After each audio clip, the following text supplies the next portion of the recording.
Yo, Big C in the house.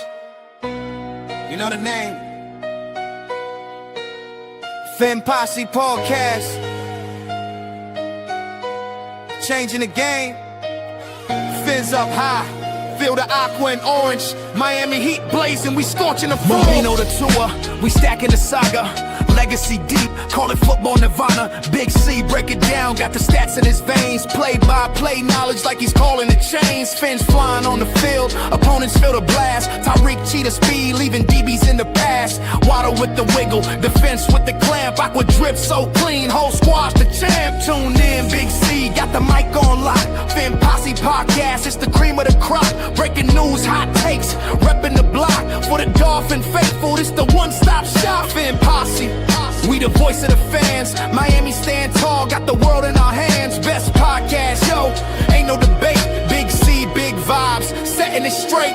Defense smash, call it Aqua Tsunami. X locking routes like a South Beach Armani. O-line holding strong, trenches like a fortress. Big C dissected, no stack goes dormant.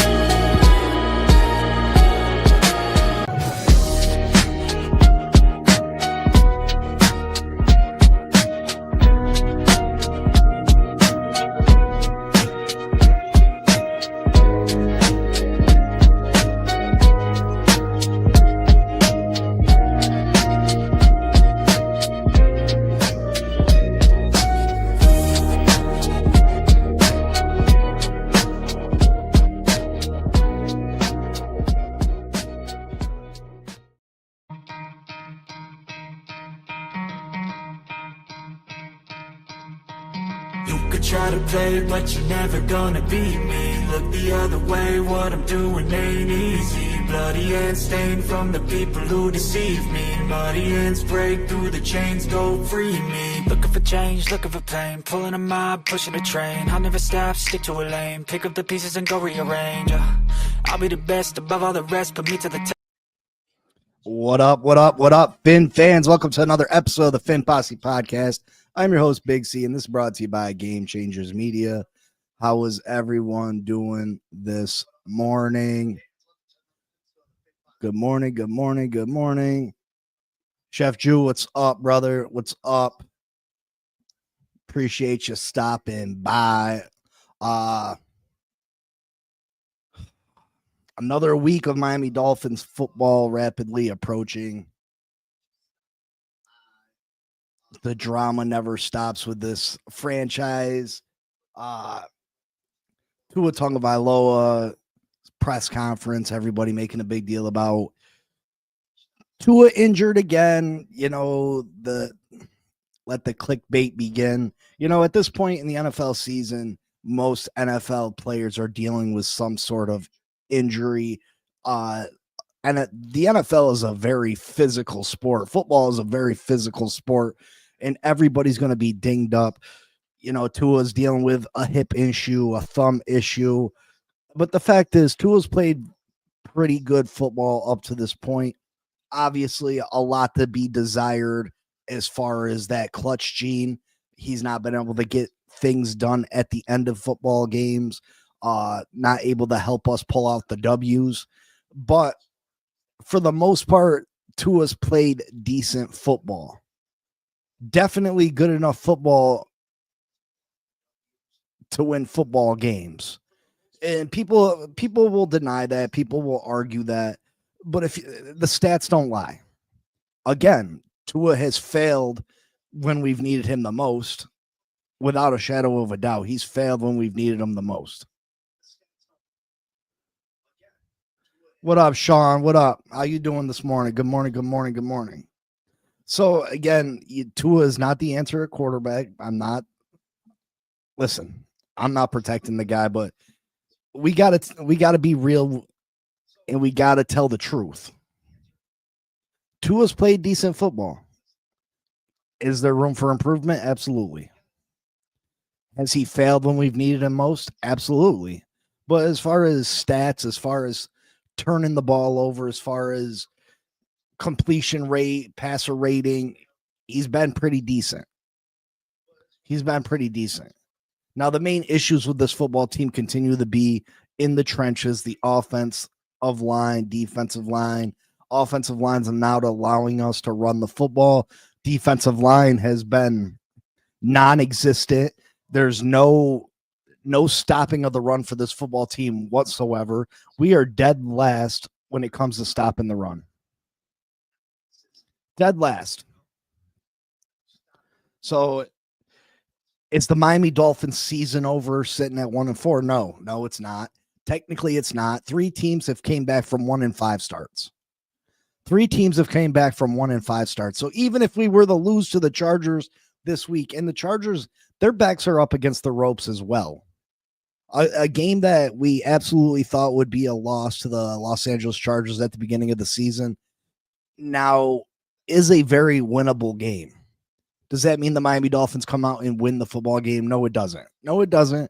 You know, the Chargers may not be playing very good football, but we're playing worse football. But is there a chance the Miami Dolphins, stop a third string running back, hold Justin Herbert in check, and pull off a win on Sunday at home with a team that's got to travel all the way across the country? Absolutely. The Dolphins could absolutely win this game and be sitting at 2-4, and 2-4 is not a good position to be sitting in. But is our season over at this point? No. I mean, you can still hold out hope. Do I think that we overcome a 1-4 start? No, I don't think that whatsoever. Matter of fact, I struggle to look at the schedule and find another game that I feel confident in this franchise winning. So we shall see. We shall see. Like I said, even a loss to the Chargers this week is not the final nail in the coffin. Technically, 3 teams have came back from 1-5 starts. The Washington Commanders in 2012, the Chiefs in 2015, and the Colts in 2018 all have coming back from 1-5 starts to make the playoffs. Again, I'm not predicting that for this football team whatsoever, but there's still a shot for everyone out there that wants to continue to have faith in this football team that somehow they can turn it around. I am not one of those people. I do not think that this season ends in any positive position. I would love for us to be able to turn it around. I'd love for this weekend that we are automatically Kenneth Grant, starts stopping the run. Jordan Phillips starts playing better. Jonah starts playing at a higher level. This offensive line starts opening holes for our running back, but I think we have deeper issues than something that can be fixed in a week or half a season. I think we have major issues on this football team that are going to take a new general manager, possibly a whole new coaching staff to fix. New players, new personnel. So yeah, but we have the LA Chargers coming to town. The LA Chargers, listen, week 1, they beat up on the Chiefs. Everyone was ready to Christian them, the new AFC West juggernauts, that they were going to overtake the Kansas City Chiefs in the AFC West. Looked very impressive the first 2 weeks of the season. Week 3, they did catch the W against a very good Denver Broncos football team. But the last 2 weeks, this football team has not looked the same. This team has not looked the same. And a lot of it could be injuries. The Chargers are missing their 2 top tackles. They're on their 3rd string running back. Najee Harris out for the year. Omari Hampton got hurt last week. He's now out. They're on their 3rd string running back at this point. Khalil Mack is out. They just made a trade with the Baltimore Ravens to bring in a pass rushing help, former 1st-round pick. I'm not going to begin to even pronounce his name, but they did trade for some pass rushing help from the Baltimore Ravens. A little brotherly love there. Hey, bro, I needed some pass rush help. I got you, bro. So the Baltimore Ravens send the Chargers a pass rusher. former first round pick. We'll see how that pans out. But Justin Herbert has not played good football the last 2 weeks. We'll pull up his stats here in a second. But let me see. Justin Herbert, the first 3 weeks of the season, he had 870 yards, 6 touchdowns, 1 interception, 110 passer rating. Phenomenal numbers, right? Phenomenal numbers. The last 2 weeks, which have been 2 losses, one to the New York Giants, one to the Washington Commanders, he's passed for a total of 369 yards, 2 touchdowns, 3 interceptions, with only a 71.8 passer rating. So Justin Herbert, whether it's the pass protections breaking down for him, his running backs being beat up, has not played at the same level. He has not been good the last 2 games. Does that streak continue against the Miami Dolphins, or is this a get right game for Justin Herbert? Because the Miami Dolphins defense has been absolutely horrid. Overall, we're ranked 29th in the league. We're giving up a total of 386 yards a game, and we've given up 16 touchdowns through 5 weeks. That's absolutely horrid. Against the run, we're 32nd. We're dead last, giving up 174.2 yards a game. Let that sink in. 174.2 yards a game on the ground. And also 6 touchdowns. That's absolutely a disgusting stat. Rico averaged 9 yards a carry on us. The backup running back. A backup running back, 9 yards a carry for the Carolina Panthers against us. You can't win football games that way. We're non-existent in the middle. Kenneth Grant has not been good.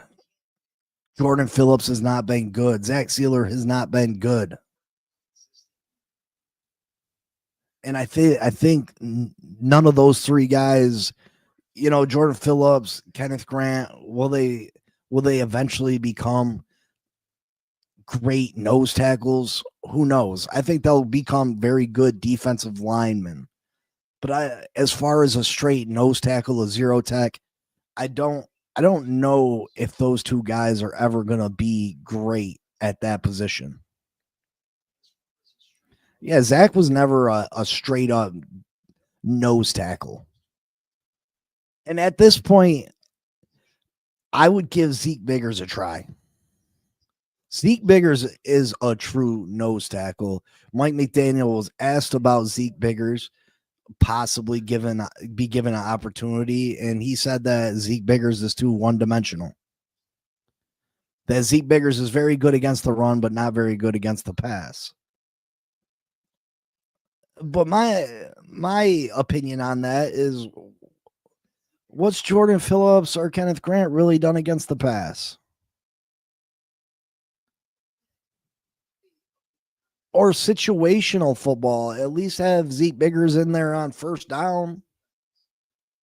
First and second down, on third down, or long yardage situations, then bring Kenneth Grant and Jordan Phillips into the game. But when it's guaranteed run situations, why not give Zeke Biggers an opportunity?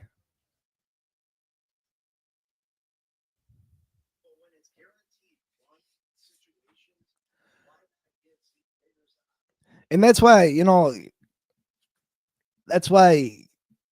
I'm not going to give up on Kenneth Grant through 5 games. I think he can eventually get there. I think he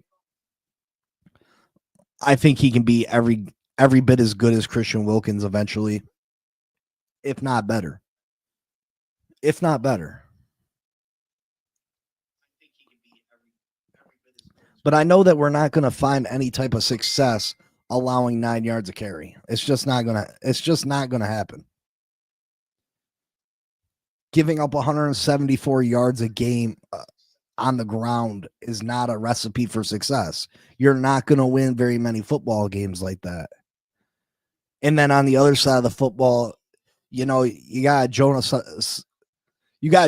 out there basically announcing to the defense where the play's going, where they're running to.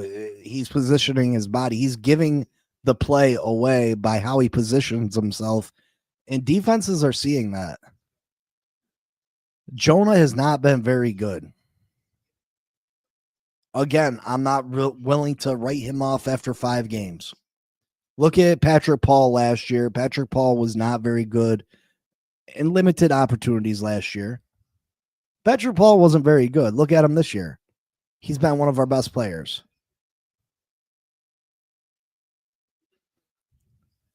We need players that can do both. Tired of having players that will show our hand. Yeah, absolutely. Absolutely.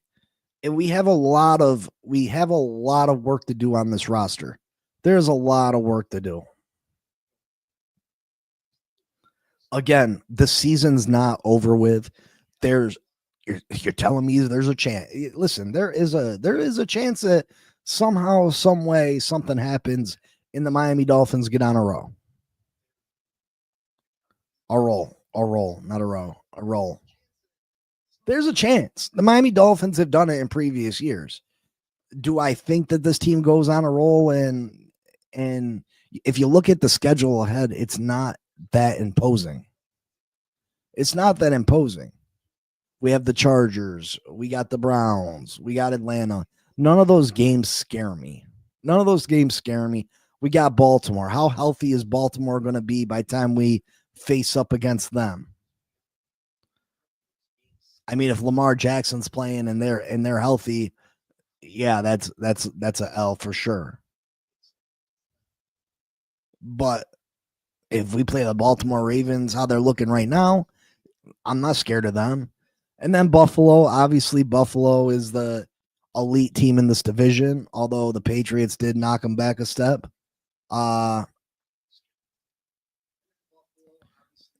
And then Washington's getting healthy, so that's probably a loss. Listen, I'm not saying that this team makes the playoffs, not by a long shot. Again, I don't know when our next win comes. So do you have us winning this week? I don't have us winning. I'm not going into any game confident in this team winning. Yes, we're facing a team that is without its 2 best tackles. Yes, we're playing a team on its 3rd running back. But this kid's liable to have a career day. I don't even know who's starting for them at running back at this point. But whoever it is, he's about to make a name for himself, in my opinion. So no, I don't have us winning this game. I think we find a way to lose. If there's one thing this team has shown me this far this year, is that they find a way to lose football games. We find a way to lose. The Patriots game, we found a way to lose that football game. Devon Achane stepped out of bounds, and listen, I'm not blaming Devon Achane. He's been one of our best players, but the Patriots, we stepped out of bounds there. We lost that football game.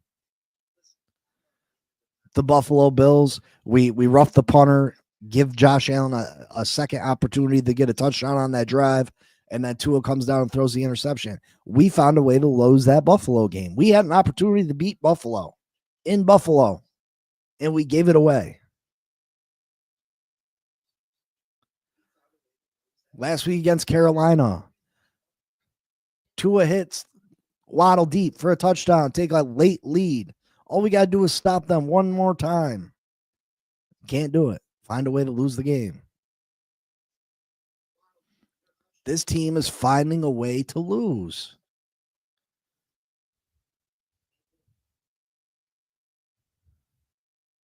And when is enough enough? When is enough enough? When does the fire sale begin? Is it one more week? Is it one more week? Is it after this week? If we lose to the Chargers, is that when the fire sale begins?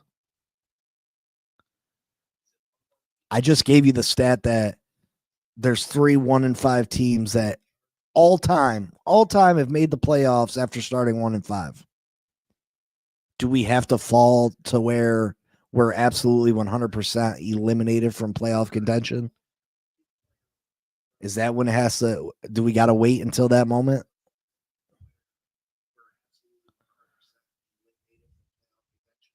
Do we have to wait to the moment where there's absolutely zero chance of us mathematically making the playoffs before we throw our hat in and break it down? Or does a loss here against the Chargers, is that the tipping point? When is the tipping point? What is the tipping point?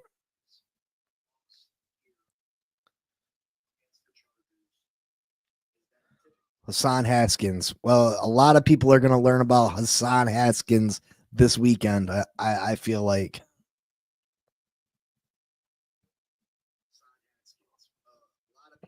And the final injury report wasn't out at the time that I was doing this.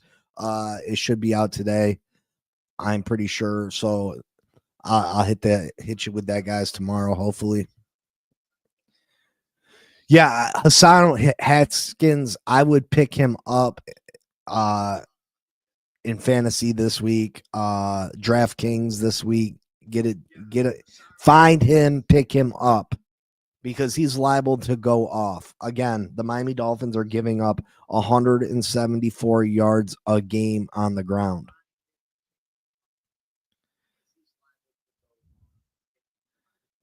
I don't see where Quinn Ewers makes a appearance on this football team unless Tua cannot play. I just don't see a situation where that happens. As of right now, they're still planning a future with Tua Tagovailoa. Reports are that, the Miami Dolphins, if Mike McDaniel's let go, will look towards a disciplinarian defensive coach so they can go out and hire a top of the line offensive coordinator to work with Tua Tagovailoa. So benching Tua doesn't make sense. This team's not better benching Tua. Mike McDaniel has nothing to gain from benching Tua. I would like to think that Chris Greer has nothing to gain from benching Tua. I would like to think that both these guys fear losing their jobs. And I'm not one to believe in conspiracy theories like that. But at some point, when does the fact that Chris Greer has not been fired yet when does that not start having people really investigate why? Listen, Tua's injured, Tua's not playing. Is he dealing with a hip issue? Is he banged up? Yeah. But what makes you think he's not playing? Because a couple podcasters put Tua's injured in their comments? Because in his thing, he said he's dealing with some hip issues, a thumb issue. Every player's beat up at this point in the NFL season. The NFL is a physical sport.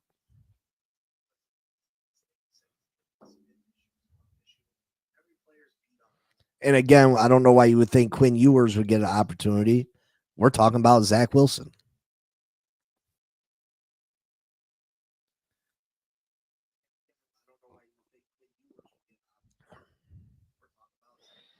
But at this point, like when is people going to start digging into why? And I'm not talking about the fan base, because the fan base has their opinions. The fan base pretty much knows why. But when is an outsider going to start investigating why Chris Greer is still the general manager of the Miami Dolphins? How many general managers keep their job for this long a period without a playoff win? What's this, the fourth coach he's going to go through? How many general managers get 4 coaching regimes with no success.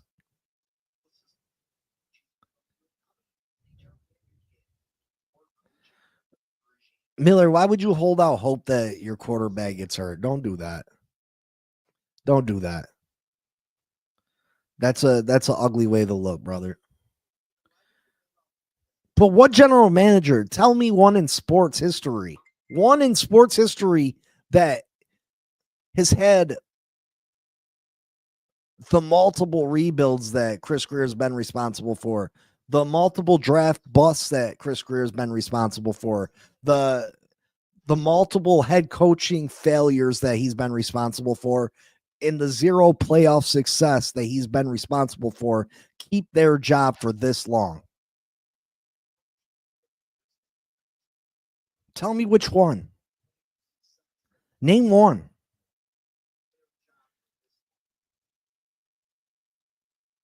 And now we're talking about still not firing him. That's what we're talking. We're talking about letting Mike McDaniel go and keeping the person that drafted Tua Tagovailoa, the person that brought Mike McDaniel in. We're talking about keeping him, but getting rid of everybody else because everybody else is at fault and not Chris Greer.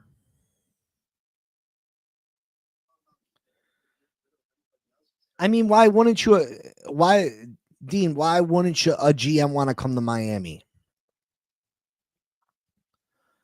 I mean, obviously, Stephen Ross gives the GM unlimited power. Stephen Ross opens up his pocketbook and allows you to spend what you want and do whatever needed to do to win. So why wouldn't someone want to come to Miami and be the general manager?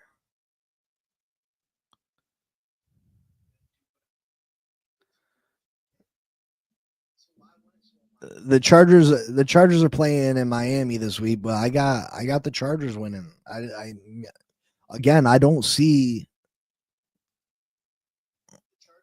where we win our next game realistically. Not the way that we're playing.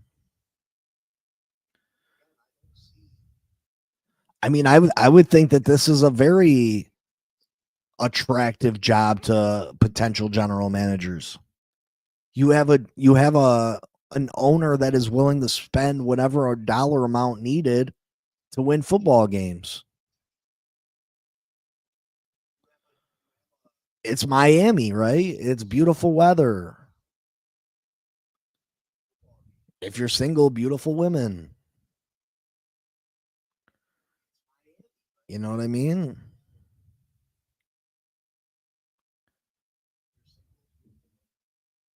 So, but please tell me, when does it not a conspiracy theory no more? When is it real life that Chris Greer does have some dirt on Stephen Ross? He knows where the bodies are buried.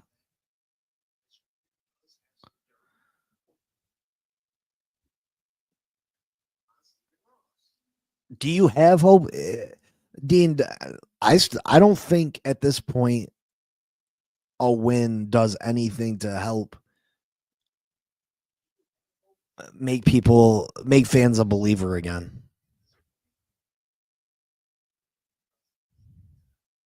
You know, if we would have won that Carolina game, I would have had some hopium.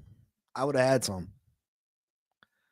Because I'm not gonna lie, when we was up 17-0 against Carolina, I was looking ahead at the schedule like, all right, we can get this win, we can get this win, we can get this win. And then we just let Rico just run all over us. We lost that 17-point lead. Tua was unable to finish the Chargers off again. And for me, it's been a wrap.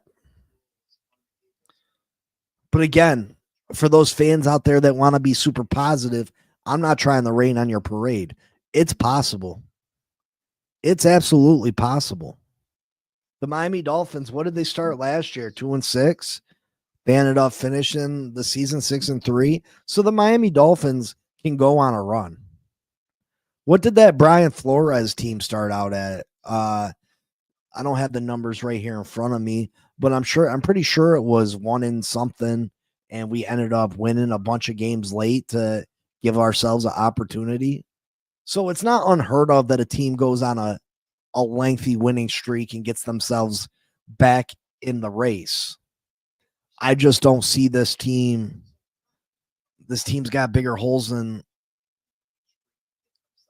this team's got big holes, and I don't see us being able to mask them to go on any type of run.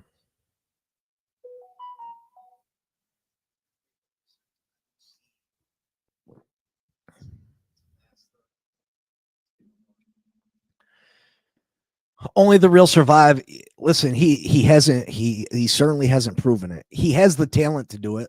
He has the ability to do it. But the switch got to be turned on. And could that switch be turned on right now? Absolutely. I think if Tua comes out and gets a last second win, I think that might turn on a switch where Tua can build upon that. But as of right now, Tua's playing good enough football for us to win. Just this team is not very good right now, so we need him to finish the games off, go out there and win the game for us, and he hasn't been able to do that. He hasn't been able to do that. When the game is on the line, he just becomes he's not big enough for the moment. He's not big enough in the moment.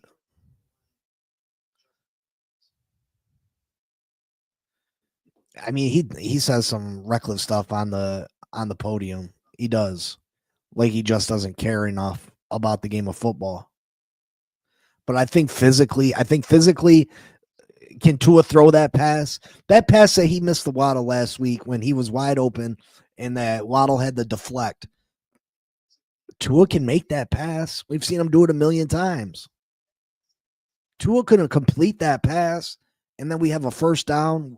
Waddle had a ton of running room, and who knows how that game ends up if he just completes that pass. So is he capable of doing it? Yes. But can he turn on the whatever it is to make him play better in clutch moments? We've yet to see it.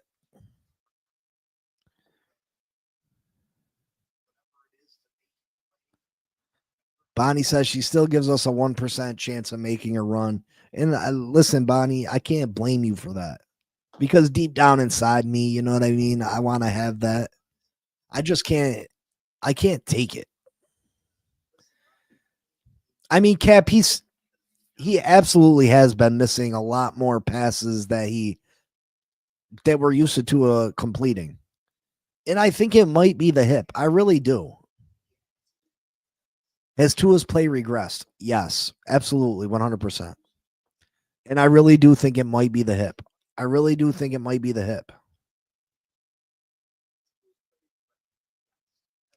We better cover the wide receiver. They lost both backs and tackles. They're going to pass the ball 50 times. I don't think they're going to pass the ball 50 times. I think if they pass the ball 50 times, they're stupid. When you see that we got the worst rushing defense in the whole NFL, why wouldn't they run the ball?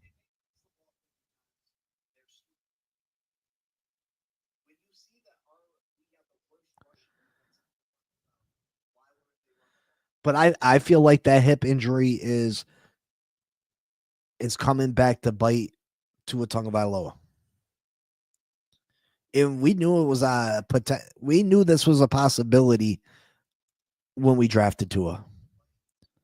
Tua's hip injury was considered a career-ending, career-threatening injury. Yet we still drafted him at number 5. Now it was a stretch to draft him that early anyway. We drafted a left-handed, undersized, injury-prone quarterback. And that's before the hip injury. Now throw on a career-threatening injury, and we absolutely jumped out the window drafting him at number 5. Now, I wasn't a big Justin Herbert fan by any means. I was never a big Justin Herbert fan. I always thought those Oregon quarterbacks were overrated, whether it was Joey Harrington, Marcus Mariota, Justin Herbert. I was never a huge fan of the Oregon quarterbacks, so I didn't want us to draft Justin Herbert. But it was a mistake to draft Tua Tagovailoa. Regardless of how you feel about Tua, it was a mistake. It was absolutely a mistake to draft Tua Tagovailoa. And then we doubled down on the mistake and give him the contract extension.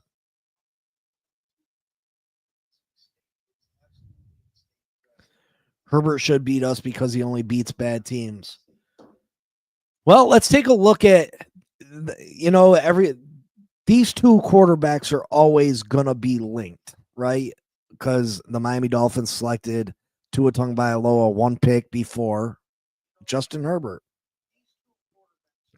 So let's take a look at their career stats.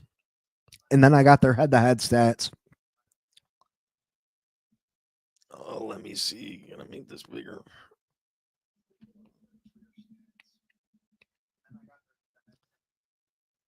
So head-to-head, Tua leads the series 2-1.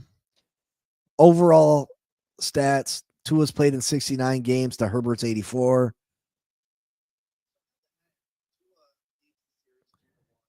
Quarterback record, Justin Herbert is 44-40. Tua is 39-28. So Tua's got the better quarterback record.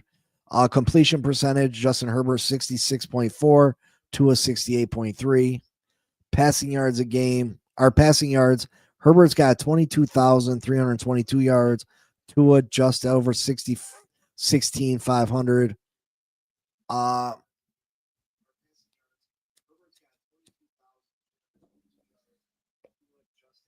Passing average, Herbert's at 7.2, Tua's at 7.6.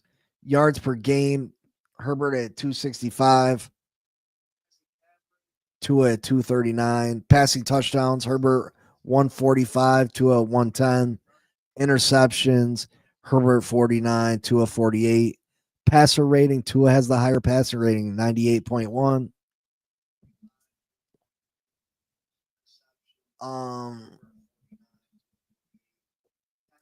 Rushing attempts, obviously Herbert's going to be ahead. 316 to Tua's 160. Rushing yards, 1,370 for Herbert, 458 for Tua. Rushing touchdowns, Herbert has 13, Tua has 6. Both have 1 Pro Bowl appearance. Both have 1 Pro Bowl appearance. So again, Justin Herbert, for all the fans that, we should have drafted Justin Herbert. We should have drafted Justin Herbert. Listen, Justin Herbert has not been that superior of a quarterback to Tua Tagovailoa. Bottom line, Justin Herbert has not been very much better than Tua Tagovailoa, if you can even say he has been at all.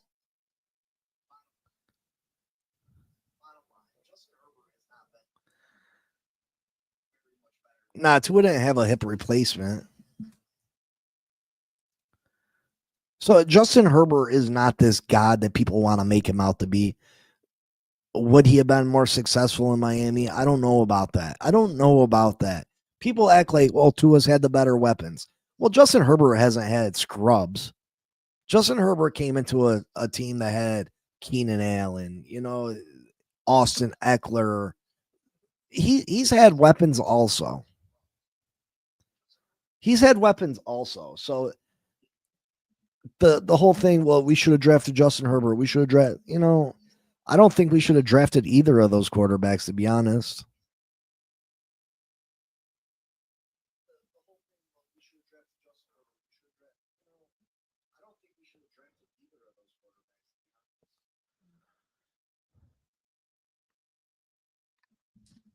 Head to head, Tua is 53 of 98 for his completion percentage is really low against the Chargers, 54.1, but he has 780 yards, 6 touchdowns, 1 interception.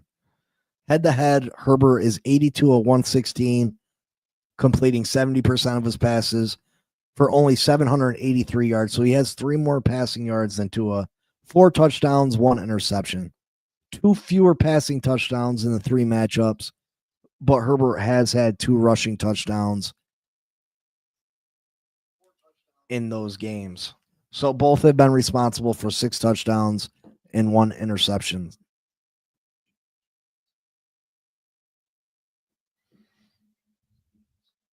Miller wanted Jordan Love. Jordan Love had the most potential, I think.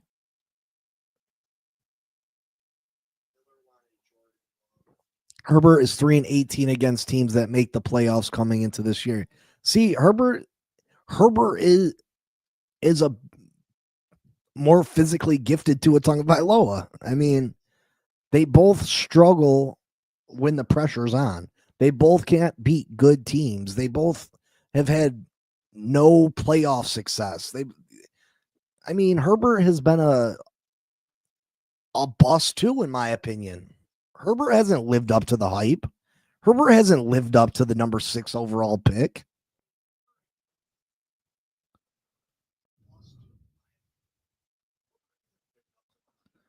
People just like Herbert because he looks like an action figure, Joe. I absolutely agree with that. That is absolutely a great take, Joe.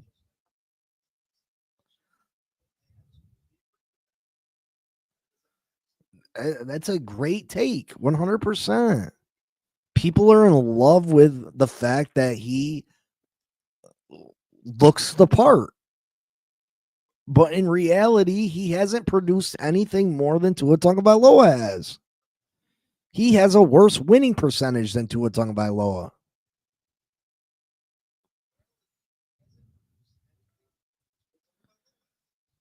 Cap, are we reaching? What's the reach on it?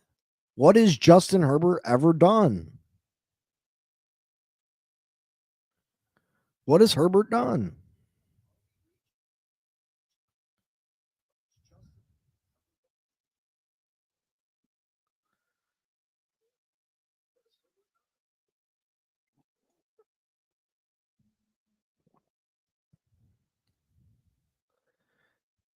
He led his team to a win, cracked ribs last year. Well, Tua's came off the bench with a hurt hand. When what was it against Baltimore? He came in the game for Brian Flores with a hurt hand and one. Tua's played hurt and won football games.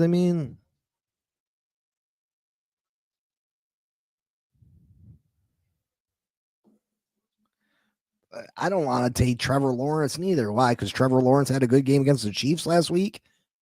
Up until this year, Trevor Lawrence was it was another quarterback we were talking about should have never got the bag. But because he beat the Chiefs this week, come on.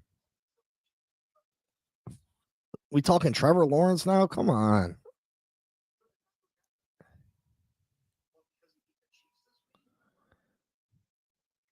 Tua, listen, we were losing that Baltimore game. Tua came back and won. Tua has done it. Has he done it on a consistent basis? Absolutely not. But if we're calling out one random game here and there,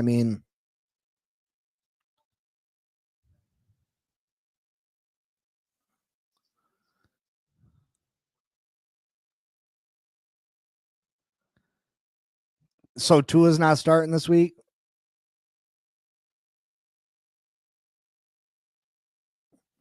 Yeah, you can't declare division winners in week 5, just like you can't.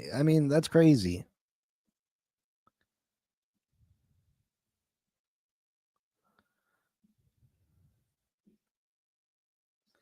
So name all the games where Justin Herbert's, you know what I mean? Again, Justin Herbert has done nothing more in this league than Tua Tagovailoa has.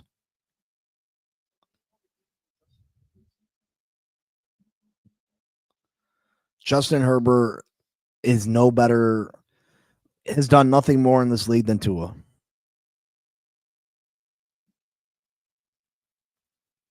Trevor is like a baby giraffe when he runs. I used to always say people look like a prancing deer.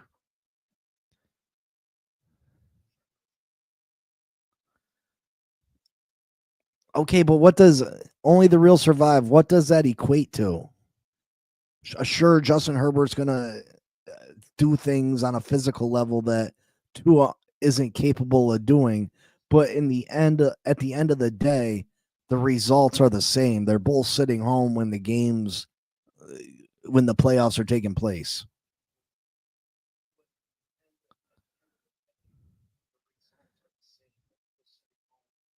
I mean, Joe, what has Joe Burrow done? Joe Burrow, when he's on the field, is fantastic.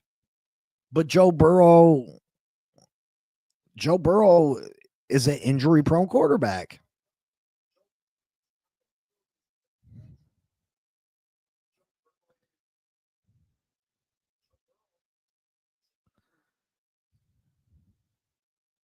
And Tua doesn't have any willpower, but what's all the willpower that Justin Herbert has? And if you're defending Justin Herbert, what is all the killer instinct, the the willpower Justin Herbert got him? What has that won him?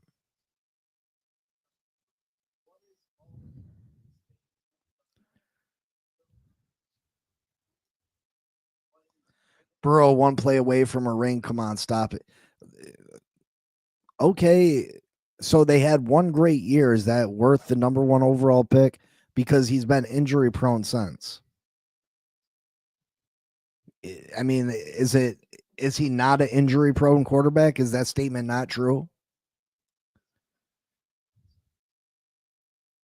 I mean, we said that Tua couldn't be the quarterback. I mean, a lot of people did said Tua couldn't be the quarterback of the Miami Dolphins because you cannot rely on him on a week to week basis, on a year to year basis. Is Joe Burrow not in that same conversation?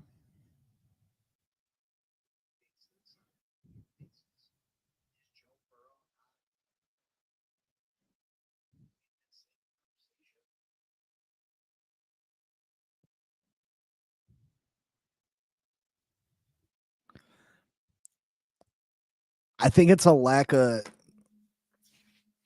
it's not about being mad enough to win. I think we have holes that we can't overcome. We have holes in this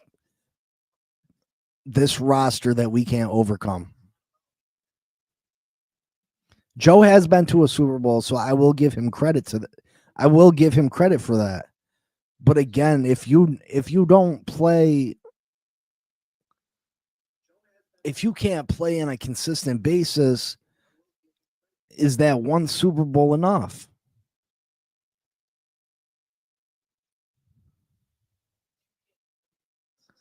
Is that enough? Is that enough for the, are you satisfied with Joe Burrow's career up to this point if you're a Cincinnati Bengals fan?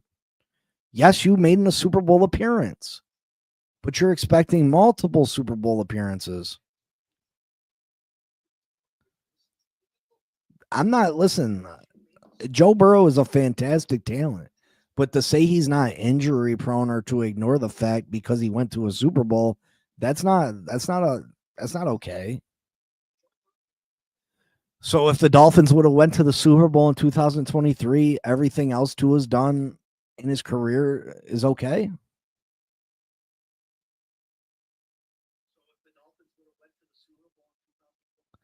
Absolutely, Joe. Absolutely.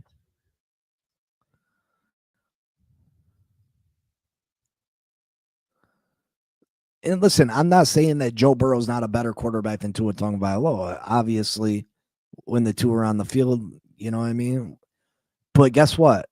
Tua and Joe Burrow are the absolute same quarterback when neither one of them can play.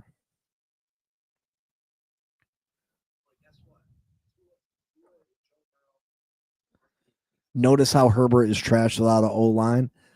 Lots of teams, lots of quarterbacks are trash without an O line. When the Kansas City Chiefs were in the Super Bowl against the Lions or the Eagles last year, look how bad they made Patrick Mahomes look because Patrick Mahomes' offensive line was in shambles.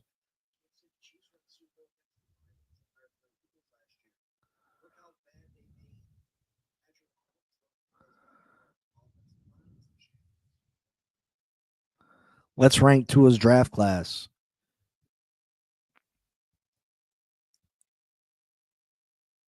I mean, Who's number one? Who's number one? Are we just quarterbacks?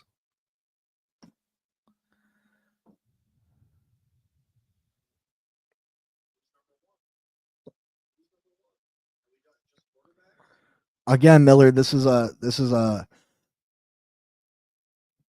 team sport. Look at the season that Joe Burrow had last year in the Cincinnati Bengals, did nothing. It's a team sport. The quarterback can play lights out, but if the rest of the team's not very good, what's the quarterback going to do?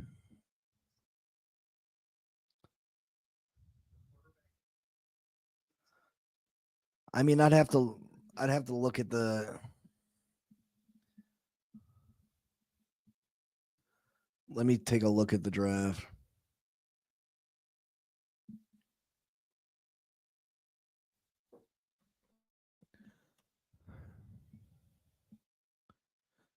All right, 2020 NFL draft.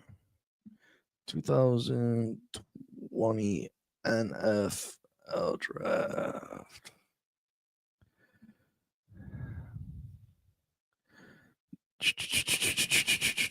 Let's see if I can pull it up for everyone.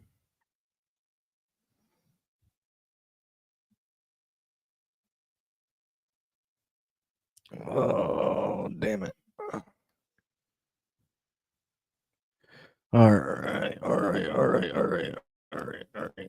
Share screen.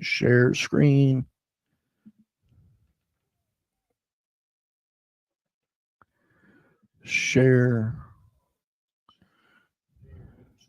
Add to stage. Build it up. Oh, let's get this off the screen.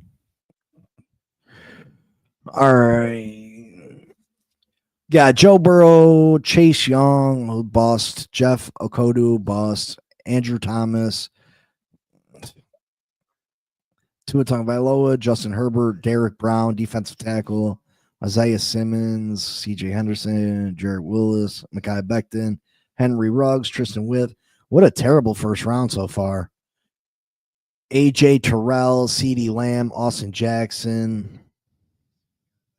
Justin Jefferson,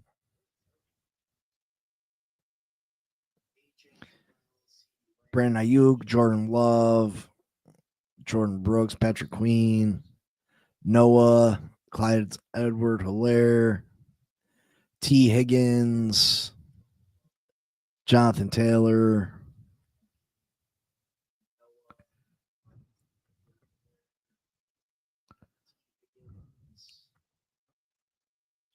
Jalen Hurts. So, I mean, Jalen Hurts is the number one, right? I mean, I would say probably Jalen Hurts is one. I think Jordan Love has more. Listen, I think Jordan Love has more ability than Jalen Hurts. But at this point, you got to give the edge to Jalen Hurts. Jalen Hurts has accomplished more. So if I had just had the rank, I'd probably say Jalen Hurts, Jordan Love 2. I'd say Justin Herbert or Justin Jefferson 3, CeeDee Lamb 4, and Jonathan Taylor 5.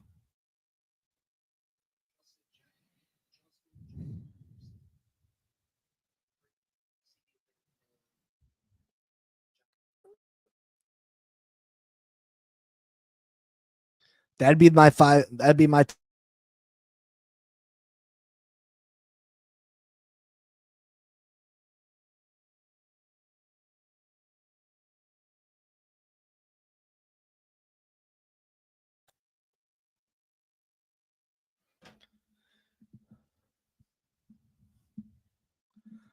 AJ Terrell, yeah, somewhere 6 maybe. He's one of the top corners in the league.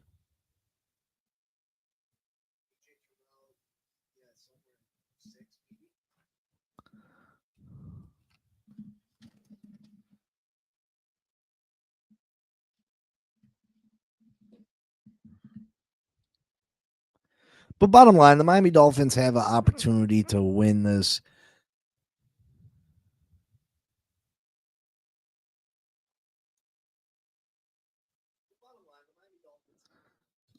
I agree. I am him. I agree. Justin Herbert, that's what I'm saying. Justin Herbert has done nothing more than Tua. He just looks better doing it. He just looks better doing it.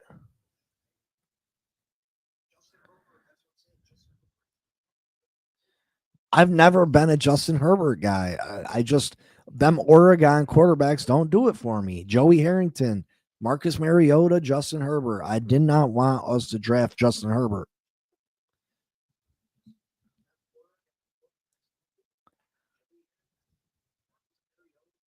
So, the Miami Dolphins last time these two teams got together, it was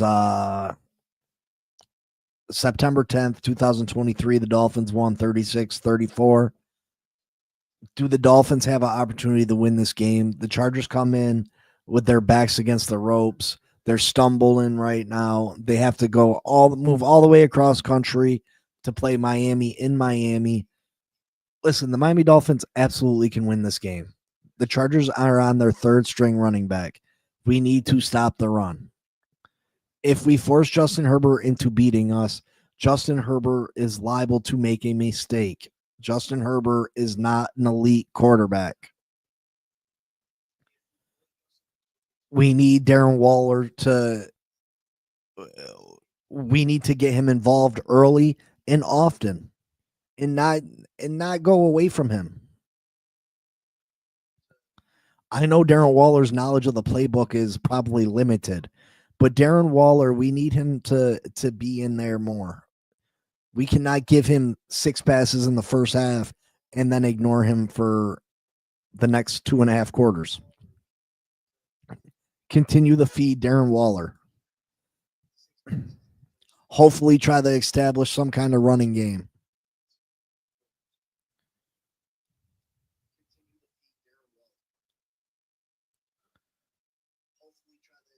So is there a chance that we win this game? Absolutely. There's a chance. But until this Miami Dolphins shows me that they can at least be respectable at stopping the run. I'm not asking them to be great at stopping the run. I'm not asking them to be a top 10 team. I'm asking them not to give up 9 yards a carry. Until they can do that, I can't pick the Miami Dolphins. So although I think this game stays close, this Dolphins team has not proven to me that they can win the close game this year. So I'm going to take the Chargers at this point. I'm going to say Chargers 24-21.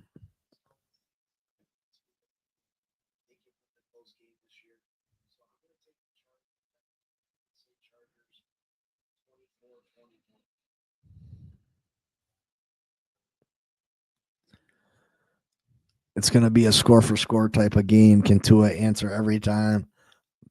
I think he can answer. I think they can answer most of the time. But if the game comes down to Tua having the ball with the last couple minutes left in the game, and we need points to win the football game, I don't have confidence in Tua. I'm sorry. I don't have confidence in Tua to go down there and win the game. I want to. I've always liked Tua. I've liked Tua. I want him to go down there and show something.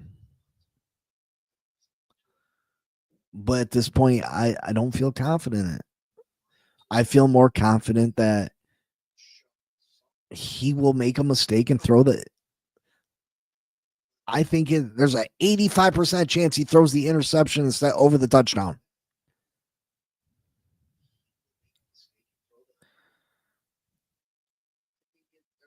I am him. People don't acknowledge that. They only acknowledge what's wrong with our quarterback.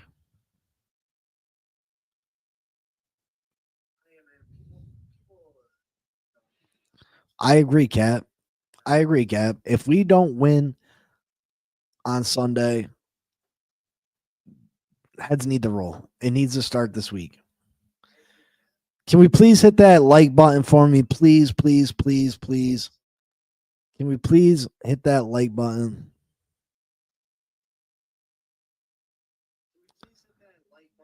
Chargers went from a 5-point favorite to a 4-point favorite. Money going to be the Dolphins as of late. Please hit the like button for me. Please subscribe. If not subscribed, please turn on the notifications. Hit that QR code so you can get onto the Game Changers channel and join us over there. I don't have confidence in our all-line late in games. And it's sad because at this point, Austin Jackson, James Daniels should be coming back.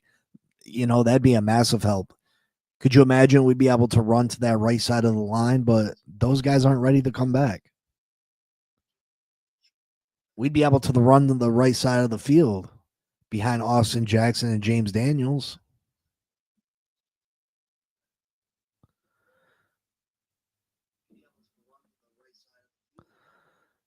But hopefully we have the full injury report for tomorrow.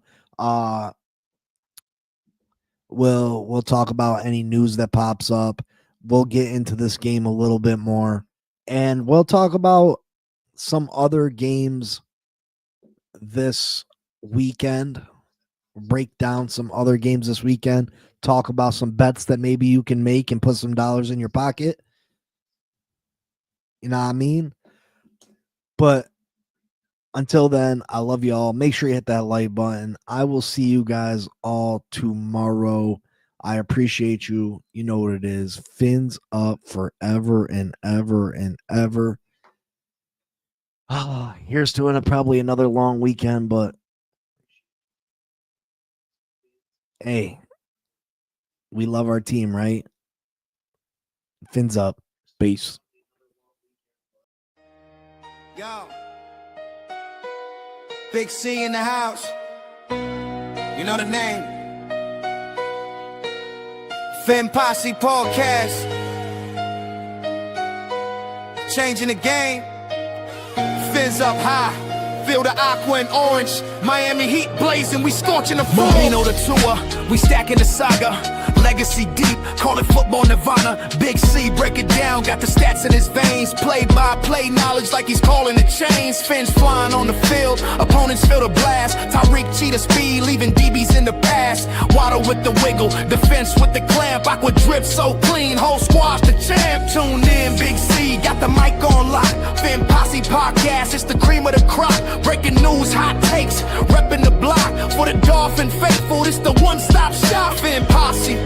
We the voice of the fans. Miami stand tall, got the world in our hands. Best podcast, yo, ain't no debate. Big C, big vibes, setting it straight.